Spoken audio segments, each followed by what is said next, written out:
Hello. हा बोला ना. जमतायत माणसं जमतायत नाही, पोरं जमवतायत आपली नाही जमतील. ऐका ना माझं.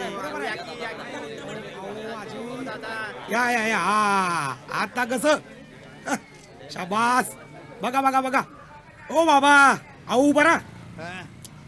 नाही बसा नाही उभाच राहा. अरे बाबा काय चाललंय? किती उठापशा काढायच्या? कसलं शूटिंग काढतोय? अहो भाऊ आल्यावर सांगतील ना. तसंच करतो.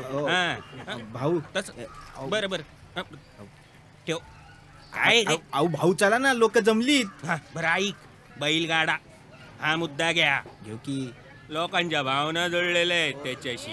धुराळा चोडावून टाकू.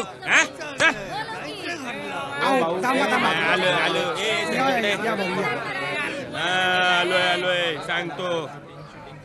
तर मंडळी तुम्हाला तर माहितीये भाऊ, तुम्हाला तर माहितीये आपल्या विभागातील खासदार गेली 15 वर्ष फक्त तुम्हाला आश्वासनं देत आहेत आणि तुम्ही पण ती फक्त ऐकताय. आता येळ आली आहे त्यांना विरोध करण्याची. तुम्ही तुमचे प्रश्न माझ्या समोर मांडा, मी ते लोकांपर्यंत पोहोचवीन या कॅमेरा मार्फत.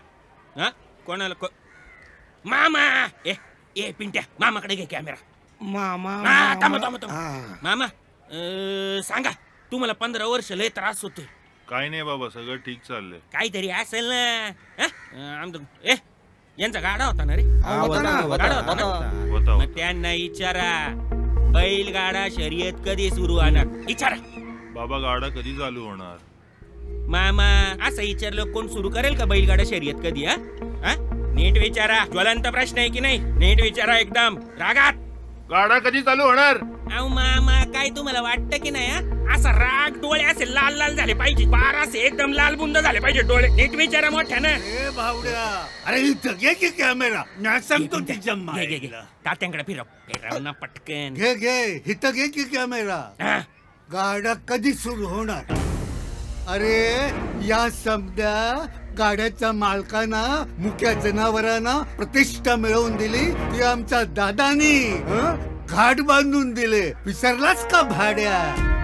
अरे तुमच्या सत्तेतच बैलगाडा शर्यत बंद झाली होती ना, आणि हा काय सांगणार रागानं? याच्या बैलाचा पाय मोडला तेव्हा दादानं पदरचा पैसा दिला होता त्याला. काय र? हो ना बाबा, खरंय तुझं. अरे एवढंच नाही, दादांनी त्यावेळेला सर्व बैलांचा विमा उतरवून दिलाय, कळलं का? पण घाट सुरू झाला का? उलट घाट सुरू होईना म्हणून लोक रस्त्यावर उतरली. आपल्या मंचर मध्ये तर पार दंगल उसळली. ते विसरला का तात्या? अरे कसा विसरणार? अरे ती दंगल सुरू झाली तेव्हा ती शांत करायला तुमच्यापैकी एक तरी माणूस रस्त्यावरती उतरला का? तेव्हा आमचे दादा रस्त्यावरती उतरले आणि पोलिसांनी त्यांच्यावरच 307 कलम लावलं. अरे तेव्हा तर तुमची सत्ता होती ना. आता बोला की, आता का थोबाड बंद झालं तुमचं? हो तात्या, अहो खऱ्या प्रश्नांवर यांची थोबाडे नेहमीच बंद राहणार ना. आणि ओ भाऊ, आमच्या दादांबद्दल काय पोहोचवायचं असेल ना तर हे पोहोचवा.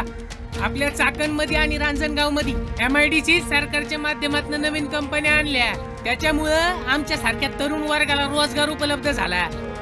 हे पोहोचवा ना. अगं, ज्या माणसानं आपल्याला देवदर्शन घडवलं, काशीला नेलं, आणि अशा देव माणसाबद्दल असं वंगाळ बोलतो व्हय? अरे किडा पडतील ना तुझ्या तोंडात. अरे ज्या माणसाला मुक्या जनावरांचे हाल पावत नाही तो आमचे हाल कसे होऊ देईल? आमचा विश्वास आहे दादांवरती. भविष्यात बैलगाडा फक्त तेच सुरू करू शकतात. त्यामुळे आमचं ठरलंय, आमचं मत.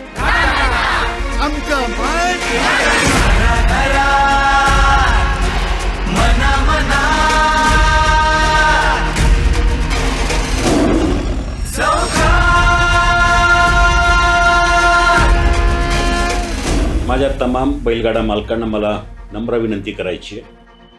मला मान्य आहे की गेल्या 4.5 वर्षापासून बैलगाडा शर्यतीवर सुप्रीम कोर्टाच्या आदेशानुसार बंदी आलेली आहे.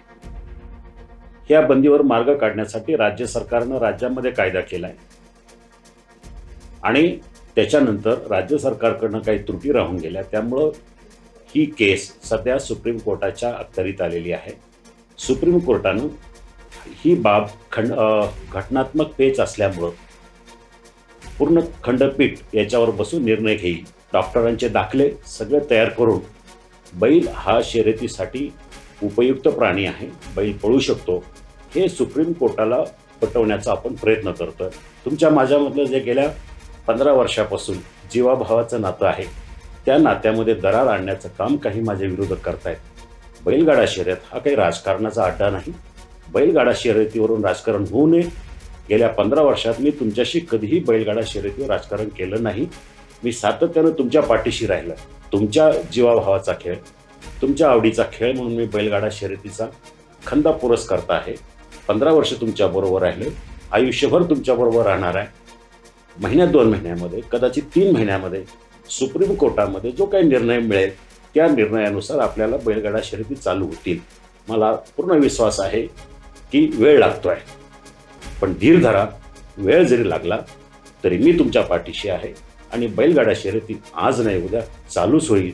त्याच्याशी इलेक्शनचा संबंध लावता कामा नये. निवडणूक आज येतील जातील. तुमचं माझं नातं हे आयुष्यभराचं नातं आहे. म्हणून कृपया ह्या राजकीय विरोधकांना किंवा राजकारण्यांना याच्यामध्ये थारा देऊन त्याच्यामध्ये राजकारण येता कामा नये एवढी काळजी घ्या. एवढीच माझी नम्र विनंती आहे.